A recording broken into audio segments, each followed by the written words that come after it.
भगवान का ध्यान कैसे लगाना चाहिए। सुखदेव जी कहते हैं, परीक्षित, ध्यान लगाने वाले को पहले 4 बातों का अभ्यास कर लेना चाहिए, तभी ध्यान बढ़िया लगेगा। कौन कौन? सबसे पहला काम जितासन।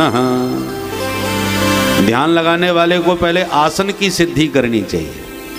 एक आसन पर बैठने का बढ़िया अभ्यास हो, क्योंकि यदि आसन की सिद्धि नहीं हुई तो आप ध्यान लगाने बैठे कि 10 मिनट में ही कमर में दर्द होने लगा, फिर घुटने दुखने लगे, फिर पैर पसारने लगे, तो पूरा समय तो आपका ध्यान में शरीर में ही पड़ा हुआ है, तो भगवान का ध्यान कैसे होगा। इसलिए जितासन, सबसे पहले आसन को जीतो।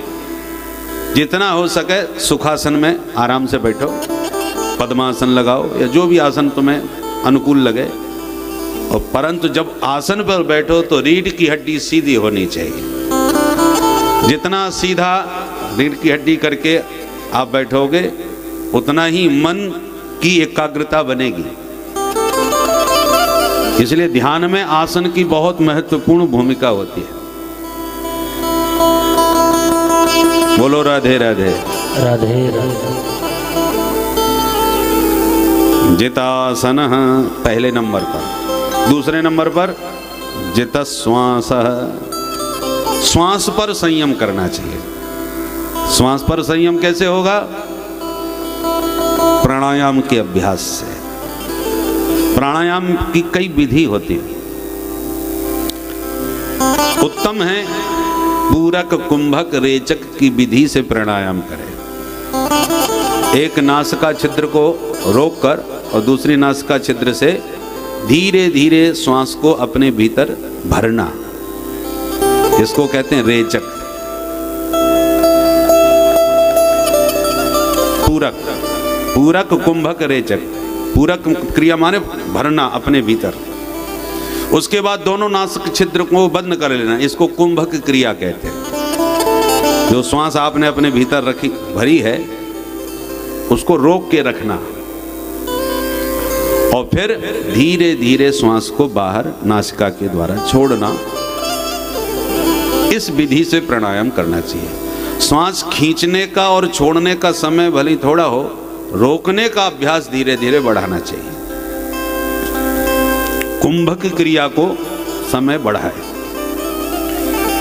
तो इस प्रकार से जब प्राणायाम आप करेंगे तो आपके मन की एकाग्रता बढ़ेगी। अभी हमारा मन बहुत चंचल होता है। नेक आंख बंद करी ध्यान लगाने के लिए तो 2 आंख बंद करती न जाने कहां दुनिया भर में घूम जाता है, एक जगह टिकता नहीं है। श्वास का मन से बड़ा निकट संबंध है। मन में आवेश आ गया, क्रोध आ गया, आपके मन में क्रोध आया तो श्वास की गति भी तीव्र हो जाएगी। आपका मन शांत है तो श्वास भी शांत गति से चलेगी, और मन में क्रोध भरा है तो श्वास की गति भी तेज हो जाएगी। आप अनुभव करके देख लीजिए। श्वास का मन से बहुत निकट संबंध है। तो इस संबंध के माध्यम से ही जब मन आपका नियंत्रित करना है तो पहले श्वास को नियंत्रण करो। प्राणायाम के अभ्यास से श्वास नियंत्रित होगी तो मन भी नियंत्रित होने लगेगा। इसलिए जितश्वास। तीसरा अभ्यास जितसंग। जितना हो सके असंग रहने का अभ्यास करें। असंग का मतलब किसी में तुम्हारा मन बहुत ज्यादा न चिपके। जब मन में किसी का भी चिंतन न चले तभी ध्यान बढ़िया लगेगा। ध्यान की परिभाषा क्या है? भागवत में ध्यान की परिभाषा दी है, ध्यानम निर्विषयम मनः। मन में जब किसी विषय का चिंतन न रहे तब ध्यान बढ़िया लगे। अभी हम आंख बंद करके बैठते हैं तो न जाने कितने विषय चिंतन में आने लगते हैं, और उन विषयों जो कोई विषय चिंतन में आया मन उधर ही भाग जाता है। फिर ध्यान असली कब है? जब किसी विषय, संसार की वस्तु का, व्यक्ति का, किसी का भी चिंतन न रहे, तब ध्यान लगेगा। इसलिए पहले अभ्यास करो असंग रहने का। असंग माने कोई तुम्हें न मिले, किसी की तुम्हें अपने जीवन में आवश्यकता न रहे। कोई आ गया बहुत अच्छी बात है, चला गया तो और अच्छी बात है, तो समझ लो आपके मन में उसके प्रति कोई आसक्ति नहीं है। जिसके आने से आपको बहुत हर्ष हो गया, अरे भैया तुम खूब आ गए, तुम्हें देखते ही मन खुश हो गया, ये व्यवहार के लिए तो अच्छी बात है।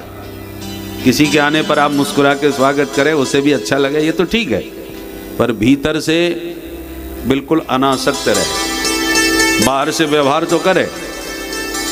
महात्माओं का क्या होता है, कोई आ गया अच्छी बात, चला गया अच्छी बात, उन्हें कोई आने का हर्ष नहीं तो जाने का क्षोभ भी नहीं। याद रखिए, अनुभव करके, जिसके आने से जितना हर्ष होगा उसकी विदाई में फिर उतना ही कष्ट होगा, ये भी पक्की बात है। आने का हर्ष तो जाने का कम होगा, और आने से कोई फर्क नहीं पड़ा तो जाने से भी कोई फर्क नहीं पड़ने वाला। तो जिसके आने जाने से कोई फर्क ना पड़े, तब समझ लो आप असंग हैं। नारियल दो प्रकार के होते हैं, एक पानी का होता है, एक सूखा होता है। दोनों में अंतर क्या होता है? जो पानी का नारियल है वो कच्चा है, नारियल के भीतर गोला होता है। तो जो पानी का कच्चा नारियल होता है उसमें गोला नारियल दोनों आपस में चिपके रहते हैं। कच्चे नारियल को फोड़ो, पानी का नारियल फूटेगा तो क्या होगा? गोला भी फूटेगा, नारियल भी फूटेगा। उसके बाद चिपके हुए नारियल को गोले से निकालना पड़ता है खरोंच के, हैं? ये कच्चे का लक्षण है। और जो परिपक्व नारियल हो जाता है, सूख जाता है, गोला बजने लग जाता है।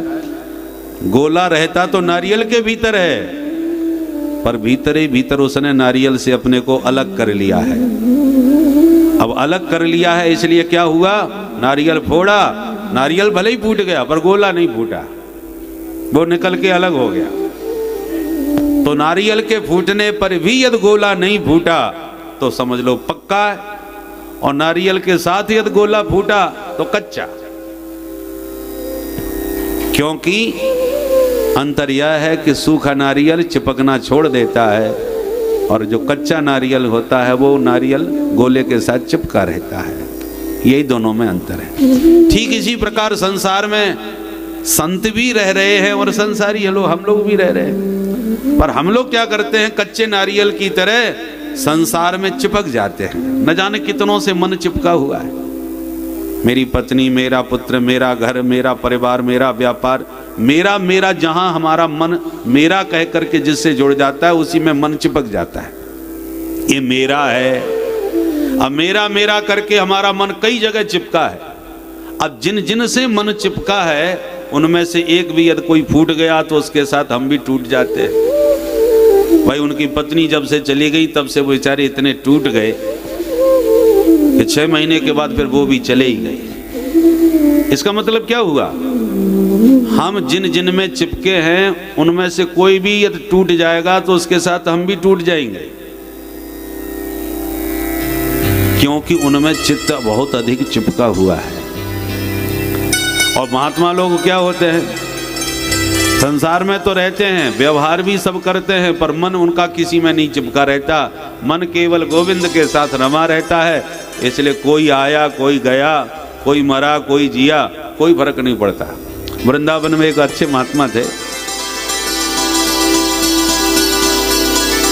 तो वो हमेशा कहते थे, वाह क्या बात है, वाह क्या बात है। ये उनका स्वभाव था। तो एक बार उनके चेला ने कहा, महाराज हमारी बहू के बेटा हुआ। बोले वाह क्या बात है। बोले महाराज 1 घंटे के बाद ही मर गया। बोले वाह क्या बात है। और उस बेचारे का मुंह लटक गया, हमारा बच्चा मर गया। कह रहे ये क्या बात है, ये क्या बात हुई? पर महात्माओं की अपनी मस्ती, हो गया तो बहुत अच्छी बात, चला गया तो अच्छी बात, उनको कोई फर्क नहीं पड़ता। तो ये महात्माओं की असंगता इसको कहते हैं, क्योंकि उनका मन किसी में चिपका हुआ नहीं है, अनासक्त हैं, सूखे गोले की तरह। इसलिए नारियल फूटे तो फूटता रहे, गोले पर कोई प्रभाव नहीं पड़ता, वो नहीं फूटता, क्योंकि उसने नारियल के भीतर ही भीतर अपने को अलग कर लिया है। वो किसी से अब चिपका हुआ नहीं है, इसलिए टूटता फूटता भी नहीं है। बोलो राधे राधे। राधे राधे। दूसरे दृष्टांत से समझो, नौका नदी से लोगों को पार लगाती है। नौका नदी में रहती है, पर नौका नदी में तो रहती है, पर नदी के जल को अपने में नहीं भरती। नौका में पानी भर गया तो नौका डूब गई। इसलिए नौका तो पानी में रहे, पर नौका में पानी न रहे। नौका में पानी यदि भरता जाएगा तो डूबने का खतरा बढ़ता जाएगा। इसलिए ज्यादा पानी भरे तो उसे निकाल देना चाहिए, बाहर कर देना चाहिए। थोड़ा बहुत पड़ा रहे कोई बात नहीं, चलेगा। ज्यादा भर गया तो नौका खतरे में गई।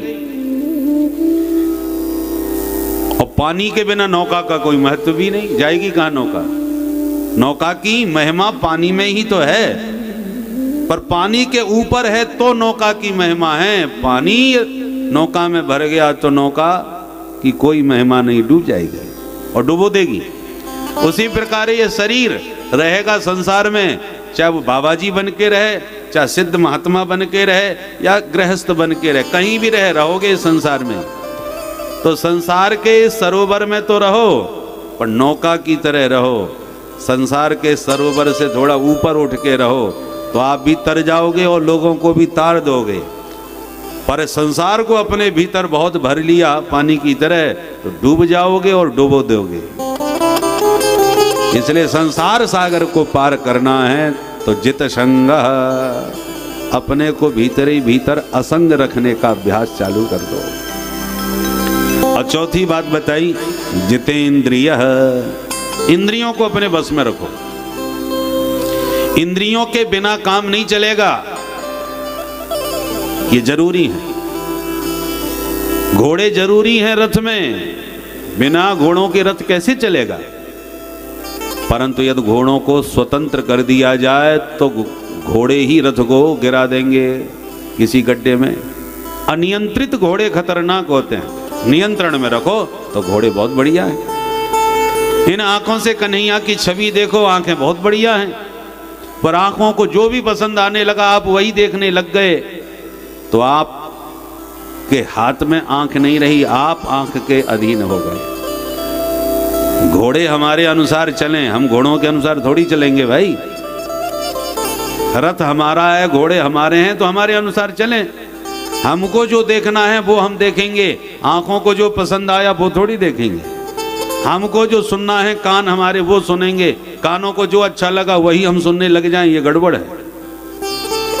देखना इंद्रियों के न घोड़े बढ़े, इनमें हरदम ये संयम के कोड़े पड़े।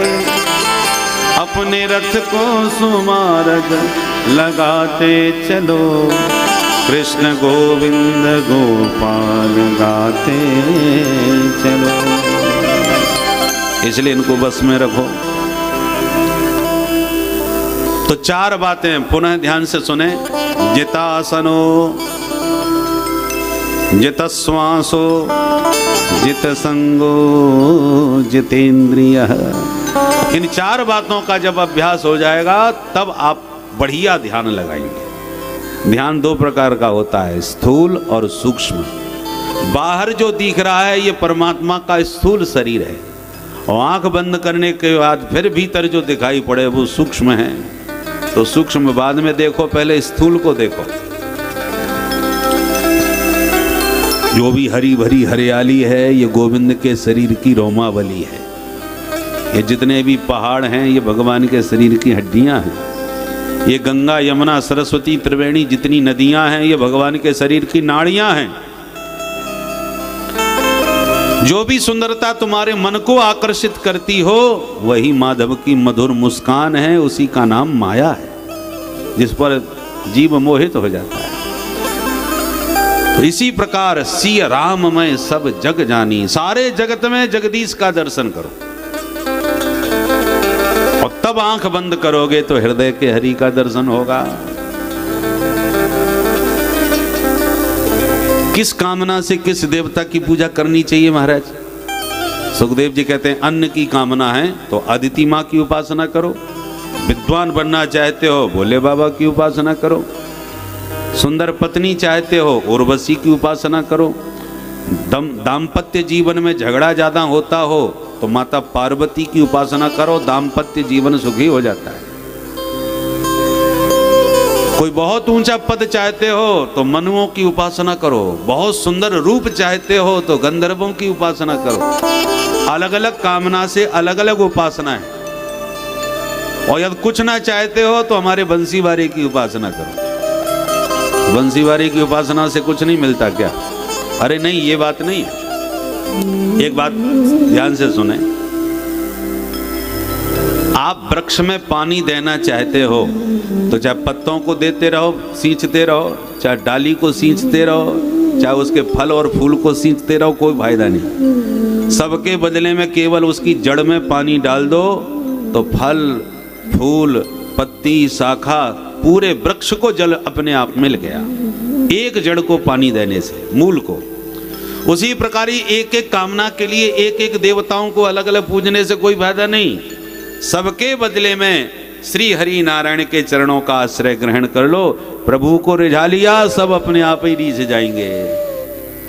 जा पर कृपा राम के होई, ता पर कृपा करें सब कोई। ये जितने देवी देवता हैं अपने आप कृपा करने लगेंगे। केवल अपने शनिश्चर को आप शांत करने के लिए साहब शनिदेव को रिझा रहे हो। देखो ये जो नवग्रह है ना, ये भगवान के अनुचर है। भगवान ने शरीर दिया है भजन करने के लिए, और हमको भजन की फुर्सत नहीं, शुभ कर्म करने का समय नहीं। तो फिर भगवान के ये कर्मचारी हैं, ये तंग करने आ जाते हैं। शनिश्चर जब उठा के पटकते हैं और अनेक प्रकार की अशांति पैदा करते हैं, तब हम लोग परेशान होकर पंडित जी के पास जाते हैं, महाराज आजकल बड़े तंग हैं, जहाँ देखो वहाँ परेशानी, जहाँ देखो इतनी समस्याएं, बस बता नहीं सकते महाराज, आप बताओ कैसी दशा चल रही है। पंडित जी कहते हैं शनिश्चर कुछ ठीक नहीं है, इस समय 7:30 चल रही है, आपको इतना जप कराना पड़ेगा, हवन कराना पड़ेगा, इतना पूजन कराना पड़ेगा, तभी बात बनेगी। तो फिर अब राजी तो कर नहीं रहे थे, जब शनिश्चर ने उठा पटक करी तो करना ही पड़ा, फिर जबरदस्ती क्या करें। तो ये उनको तंग करते हैं जो कुछ नहीं करते, और जो भगवान का पहले ही भजन कर रहे हैं, पहले ही भगवान का आश्रय लिए बैठे हैं, उनके ऊपर शनिश्चर की क्या हिम्मत जो कुदृष्टि डाले। कोई ग्रह कुछ नहीं कर सकता है। काशी नरेश के ऊपर बड़े भयंकर ग्रह प्रकोप हुए। पंडितों ने कहा आपका ये मरण काल आ गया है, ग्रह इतने खतरनाक हैं कि मृत्युयोग बन रहा है, आप बचोगे नहीं। काशी नरेश घबरा गए। उस समय गोस्वामी तुलसीदास जी काशी में विराजमान थे, तो गोस्वामी जी के पास पहुंचे, बाबा आप तो बड़े सिद्ध महापुरुष हो। पंडितों ने कहा कि मृत्यु योग उपस्थित हुआ है, मैं बचूंगा नहीं, बाबा कोई उपाय बताओ। जब जानकी नाथ रघुनंदन रामभद्र की कृपा जब होगी, कोई ग्रह कुछ नहीं बिगाड़ सकता। राजन बात सत्य है कि नवग्रह होते हैं, परेशान भी करते हैं, पर नवग्रहों के ऊपर भी एक ग्रह होता है। कौन होता है महाराज? बोले वो है भगवान का अनुग्रह। ये गोविंद का जो अनुग्रह है ये नवग्रह के ऊपर है, और जब गोविंद का अनुग्रह हो जाता है तो ये नवग्रह अपने आप भाग जाते हैं। कौन बिगाड़ करे नर तेरो, कब? जब जानकी नाथ सहाय। जब जानकी नाथ का अनुग्रह प्राप्त हो जाएगा तो ये नवग्रह अपने आप ही भाग जाएंगे। तो कहने का तात्पर्य यह है कि भगवान के अनुग्रह के बिना एक एक देवता, एक एक ग्रहों के पूजने से कोई फायदा नहीं। एक को पकड़ लो, एक भरोसो, एक व्रत, एक आस विश्वास।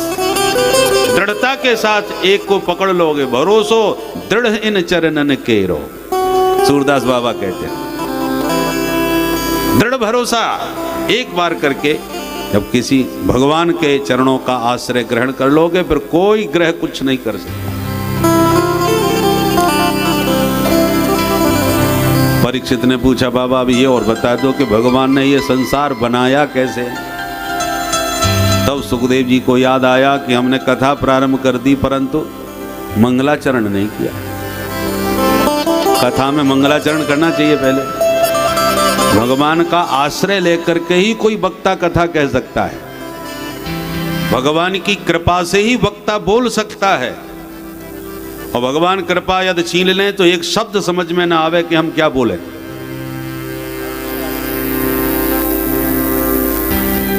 हम लोगों के घर में बिजली है पर हमारा घर बिजली घर थोड़ी है।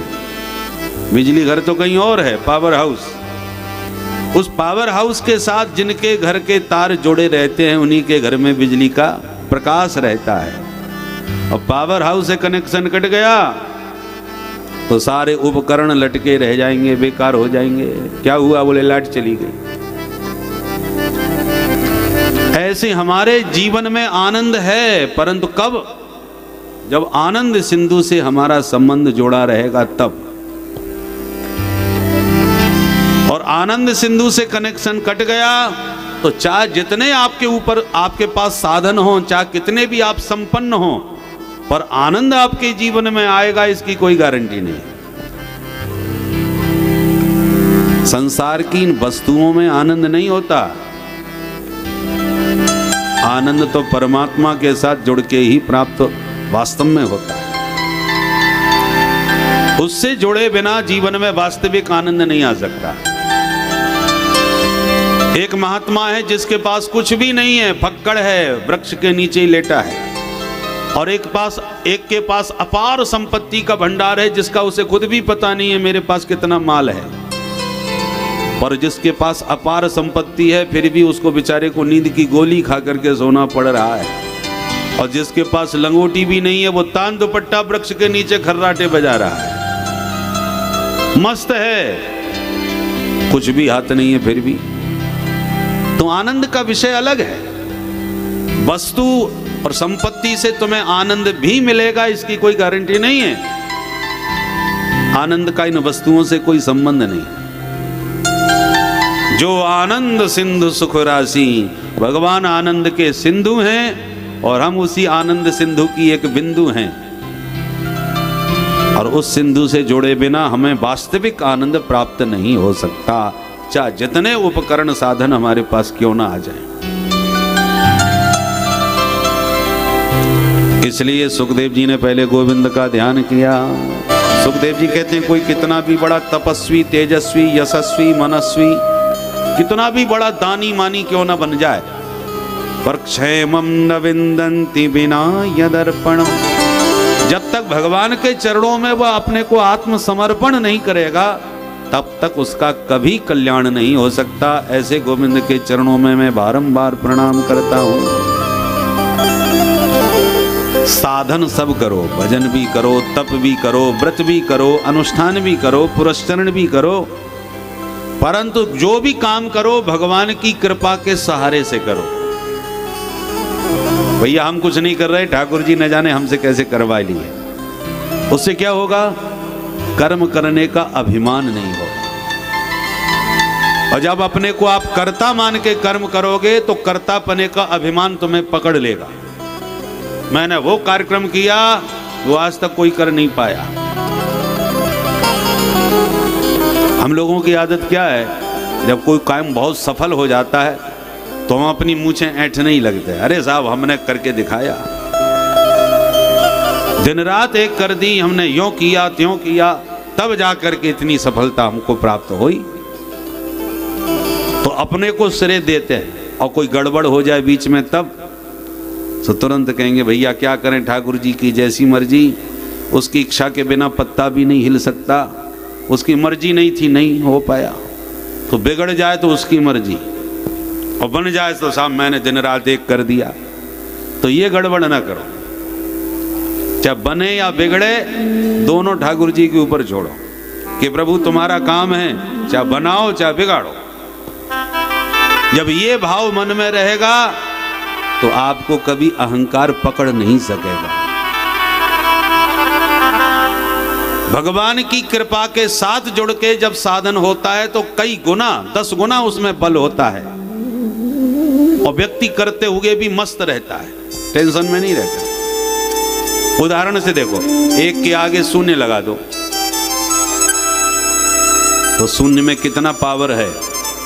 एक अंक से जोड़ने के साथ ही संख्या उसने 10 कर दी। पहले सिर्फ एक संख्या थी, शून्य लगते ही 10 हो गई, और दूसरा शून्य लगाया तब और 10 गुना बढ़ गई, 10 की जगह 100 हो गए। फिर एक और बढ़ाया तो और 10 गुना बढ़ के 1000 हो गया। ज्यों ज्यों शून्य लगता गया संख्या डायरेक्ट 10 गुनी बढ़ती गई।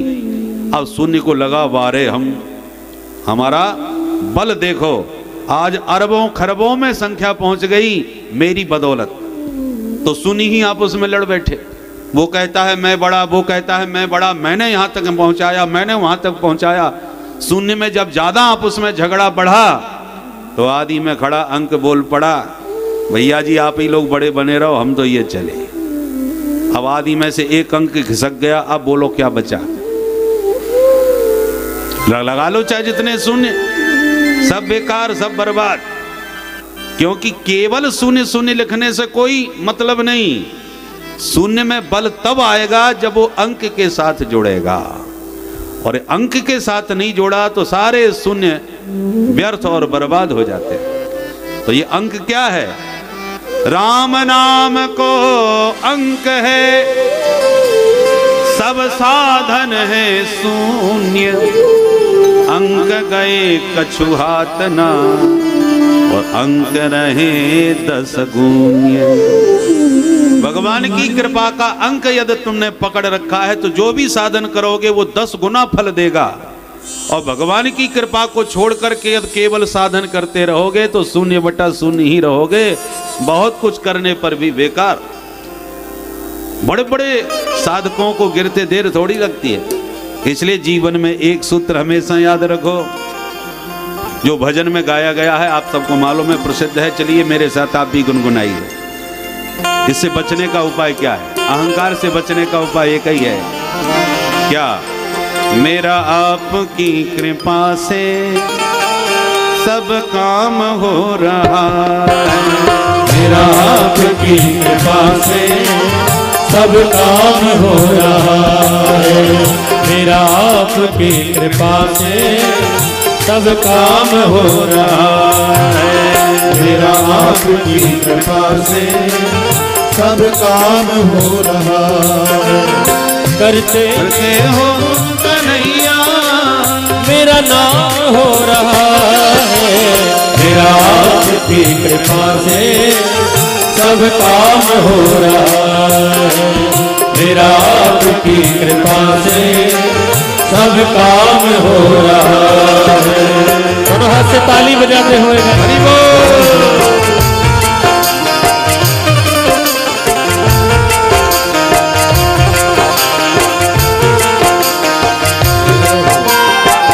श्री बांके बिहारी लाल जय हो।